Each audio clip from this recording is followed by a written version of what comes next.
Praise the lord. దేవుడి నామానికి మహిమ కలుగునుగాక. మా యెహోవా కుటుంబ సభ్యులందరికీ, అలాగే daily version of Bible ministry మరి యూట్యూబ్ ఛానల్లో బిడ్డలందరికీ వందనాలు. గత 3 వారాల నుంచి లైవ్ సరిగా ఇవ్వలేకపోతున్నామండి. ఇక్కడ నెట్వర్క్ ఇష్యూస్ ఉన్నాయి. గత ఆదివారం కూడా ఏం ప్రసంగం లైవ్ ఇవ్వలేకపోయాం. మరి ఈరోజు దేవుడు నాకు ప్రేరేపించి రికార్డింగ్ చేసి చక్కటి మెసేజ్ ఇవ్వాలని దేవుని యొక్క ఉన్నతమైన ప్రేమను బట్టి ఈరోజు మీ మధ్యకు రావడం జరిగింది. ఈరోజు ఒక చక్కటి వర్తమానం, నమ్మక ద్రోహం నుంచి విడిపించబడడం ఎలా. మరలా మీకు అర్థమయ్యేలా చెప్తున్నాను. నమ్మక ద్రోహం నుంచి విడిపించబడడం ఎలా. మరి దావీదు విషయం మీకు చెప్తాను. దావీదు తన జీవితంలో రాజయ్యి చక్రవర్తి అయిన తర్వాత తన యొక్క రాజ్య పరిపాలనలో కొంతమందిని నమ్మకమైన వారిని పెట్టుకున్నారు. అందులో ఒక 3 వ్యక్తుల కోసం మీకు చెప్పాలనుకుంటున్నాను. ఆ 3 వ్యక్తుల్లో ఒకరు అహీతోపేలు. ఈయన ఓ మాటలో చెప్పాలంటే ఈజ్ ఎ గ్రేట్ ప్లానర్. ఆయన ఒక విషయం ఆలోచించి చెప్పాడంటే దావీదుకి చక్కటి విజయాన్ని వస్తుంది. రెండో వ్యక్తి యోవాబు. ఈయన మేనల్లుడు, అక్క కొడుకు. దావీదు తరపున యుద్ధం చేయడంలో బహు అస్తవాసి, దావీదుకి చాలా నమ్మకమైన వాడు. మూడోవాడు తాను ప్రేమించిన కుమారుల్లో ఎక్కువ ఇష్టపడే కుమారుడు అబ్షాలోము. ఇతడు చాలా అందగాడు, సౌందర్యవంతుడు. మరి ఈ 3 కూడా దావీదుకి నమ్మక ద్రోహం చేశారు. ఆ పరిస్థితుల్లో దావీదు చాలా వేదన చెందుతూ 55వ కీర్తన 1వ వచనం నుంచి ప్రార్థన చేస్తున్నాడు. ఏమనంటే 1వ వచనం 55వ కీర్తన, దేవా చెవి యొగ్గి నా ప్రార్థన ఆలకించము, నా విన్నపమునకు విముఖుడై ఉండకము, నా మనవి ఆలకించి నాకు ఉత్తరము. చూడండి 2వ వచనం, శత్రువుల శబ్దమును బట్టి దుష్టుల బలత్కారం బట్టి నేను చింతాక్రాంతుడినై విశ్రాంతి లేక మూలుగుచున్నాను. వారు నా మీద దోషం మోపుచున్నారు, ఆగ్రహం గలవారే నన్ను హింసించుచున్నారు. నా గుండె నాలో వేదన పడుచున్నది, మరణ భయము నాలో పుట్టుచున్నది. దిగులును వణుకును నాకు కలుగుచున్నవి, మహాభయము నన్ను ముంచివేసాను. నా ప్రియులారా, దావీదు సింహానికి భయపడలే, దావీదు ఎలుగుబంటికి భయపడలే, దావీదు గొల్లియాతుకు భయపడలే. గమనించండి, సింహం చాలా క్రూరమైంది, ఎలుగుబంటి కూడా మనిషిని చంపేస్తుంది. గొల్లియాతుని చూసి ఇశ్రాయేలు రాజ్యమే వణికిపోయింది. కానీ ఇక్కడ దావీదు మెన్షన్ చేస్తున్న మాట ఏంటంటే మరణ భయము నాలో పుట్టుచున్నది అంటున్నాడు. ఇప్పుడు దావీదు వయస్సు సాధ్యమైనంత వరకు ఇక చనిపోయే స్టేజ్ వచ్చేసింది దావీదుకి, ముసలివాడైపోయాడు. ఇన్ని పరిస్థితులు తట్టుకుని దావీదు ముందుకు వచ్చి దేవునితో ప్రార్థన చేసి, దేవునితో సహవాసం చేసి, దేవుని రాజ్యాన్ని కట్టి దేవతా స్తంభాలను కూలగొట్టి దేవుని నామాన్ని ప్రకటించిన దావీదు, ఎంతో ధైర్యశాలైన దావీదు, ఎంతో బహు ప్రజ్ఞశాలైన దావీదు పలుకుచున్న ఒక మాట, మరణ భయము నాలో పుట్టుచున్నది. ఈ మరణ భయము పుట్టడానికి కారణం ఏంటంటే బలము లేక కాదు. ఈ మరణ భయము పుట్టడానికి కారణం ఏంటంటే రాజ్యము లేక కాదు, సైన్యము లేక కాదు, నమ్మక ద్రోహం. ఎవరు ద్రోహం చేశారు? తను ఎవరినైతే నమ్మాడో, తను ఎవరినైతే ప్రేమించాడో వారు నమ్మక ద్రోహం చేశారు. అహీతోపెలు నమ్మక ద్రోహం చేశాడు, యోవాబు నమ్మక ద్రోహం చేశాడు, తన కుమారుడైన అబ్షాలోము నమ్మక ద్రోహం చేశాడు. ముగ్గురికి 3 రెఫరెన్స్లు చూపెడతాను. అయితే ఇక్కడ దావీదు అంటున్నాడు, వీరి నుంచి తప్పించుకోవడానికి అద్భుతమైన మాట. ఆహా, గోవోలే నాకు రెక్కలున్నాడేలా నేను ఎగిరిపోయి నెమ్మదిగా నుందునే. ఈ నమ్మక ద్రోహులకి భయపడి నాకు రెక్కలుంటే రెక్కలు కట్టుకొని నేను ఎక్కడికో ఎగిరిపోయి వీరు కనపడనంత దూరం నేను వెళ్ళిపోయి నేను నెమ్మదిగా ఉందునే. ఈ నెమ్మది లేకే నేను మరణ భయంచో నేను వణుకుచున్నాను అని దావీదు వేదన చెందుతున్నాడు. ఆయన ఒక్కో బాధను ఒక కీర్తనగా మలిచాడు, ఒక్కో సంతోషాన్ని ఒక్కో కీర్తనగా మలిచాడు. నా ప్రియులారా, నమ్మక ద్రోహము చాలా బహుభయంకరము. మొదటి మనిషి జీవితంలో నెమ్మది లేకుండా చేస్తుంది, రెండోది శత్రుత్వాన్ని పెంచుతుంది, 3 మరణ భయంతో వెంటాడుతుంది. నమ్మక ద్రోహానికి ఉన్న విలువ. ఇతను అహీతోపెలు 2 సమూయేలు 15:31 ఉంటుంది ఒక మాట, చదువుతాం జాగ్రత్తగానండి. అంతలో ఒకడు వచ్చి దావీదుతో చెప్తున్న మాట, అబ్షాలోము చేసిన కుట్రలో అహీతోపెలు చేరి ఉన్నాడని దావీదునకు తెలియజేయగా, యెహోవా అహీతోపెలు యొక్క ఆలోచన చెడగొట్టమని ప్రార్థన చేశాను. అహీతోపెలు అబ్షాలోము కుట్ర చేస్తాడు దావీదు పైన, అది కూడా చెప్తాను. అందులో చేరిపోయాడు. అహీతోపెలు అంటే దావీదుకి ఎంతో ఇష్టం. అహీతోపెలు ఒక గీత గీసాడంటే గీత ఖచ్చితమని దావీదు నమ్మేవాడు. నమ్మకమైన వాడు నమ్మక ద్రోహం చేశాడు. ఈ రోజుని దావీదుని విడిచిపెట్టి దావీదు కుమారుడైన అబ్షాలోము మీదకు పోయాడు.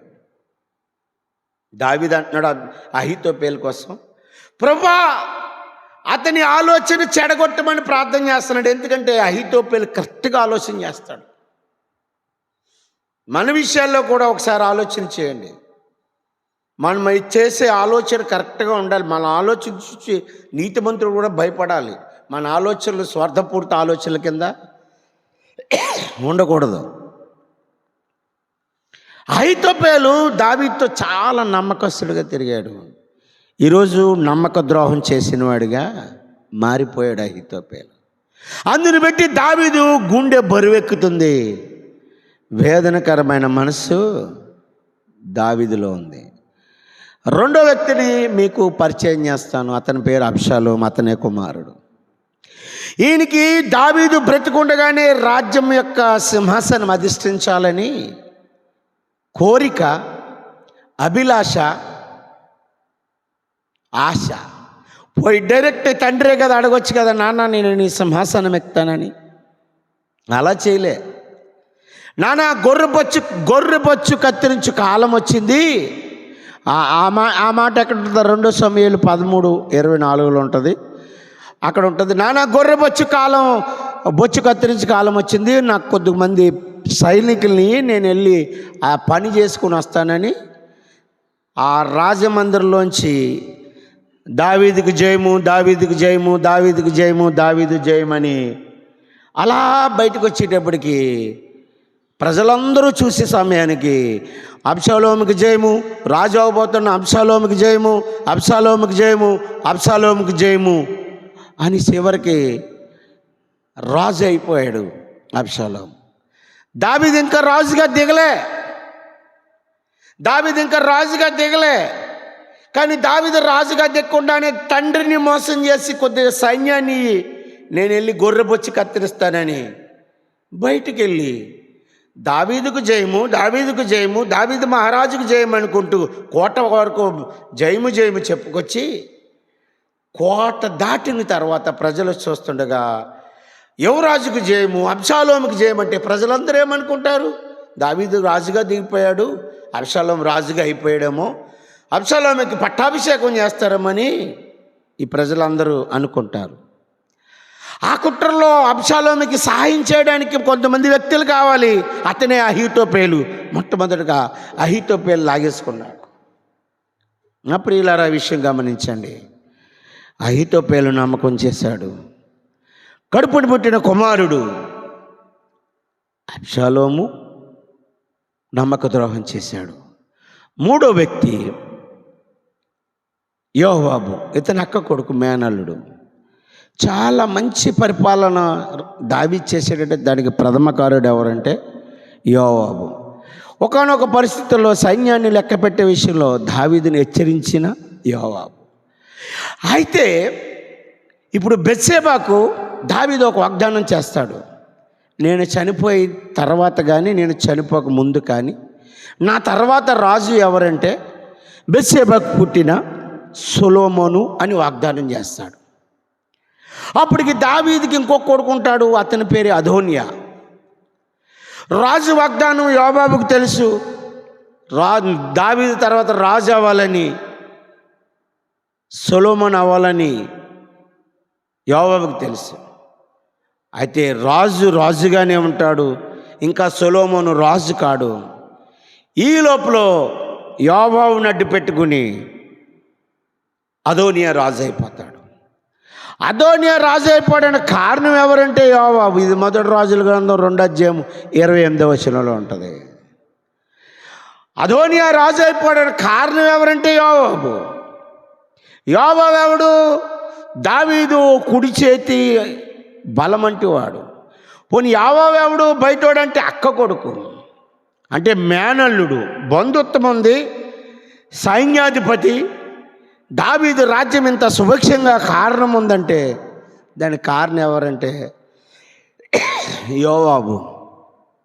నా ప్రియులారా, సొలొమోను రాజు అవ్వకుండా యోవాబు శత్రువులతో చేతి కలిపాడు. రాజేమో ఆజ్ఞ ఇచ్చాడు. నా తర్వాత రాజు సొలొమోను బెత్షెబాకు భరోసా ఇచ్చాడు. రాజాజ్ఞను యోవాబు పాటించాలి, సైన్యాధిపతి. కానీ అదోనియాకు సహాయం చేశాడు. కృంగిపోయిన దావీదు, వేసారిన దావీదు, అయ్యో నా నమ్మకస్తులందరూ కూడా నాకు నమ్మక ద్రోహం చేశారని 55వ కీర్తనలో నా శత్రువులు శబ్దమును బట్టి, దుష్ట బలత్కారమును బట్టి